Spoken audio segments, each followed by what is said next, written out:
ہر چیز کا اپنا محاسبہ کریں، اپنے نفس کا حساب کریں کہ میں کیا کر رہا ہوں، میرے گھر والے کیا کر رہے ہیں، بچے میرے کیا کر رہے ہیں، نمازی بن رہے نہیں بن رہے ہیں۔ جماعت المسلمین کا جو کانسیپٹ ہے وہ آپ نے ان کو گھول کے پلایا؟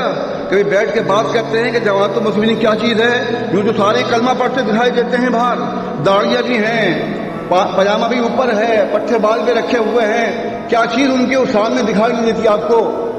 پھر آپ وہ گمراہ کیوں ہیں، آپ حق پر کیوں ہیں؟ یہ کیوں بھائی؟ اسی لیے کہ آپ نے فرقہ بندی کو چھوڑ دیا اور فرقوں کو خیر بات کیا کر ایک جماعت صحیح کے ساتھ آ کے مل گئے۔ اس لیے ملے کہ آپ نماز نہ پڑھیں، نماز بچے بھی نہ پڑھیں، آپ کے داڑھی آپ پوری نہ رکھیں، پاجامہ آپ کے یہاں سے نکلنے کے بعد نیچے پڑا ہوا ہو۔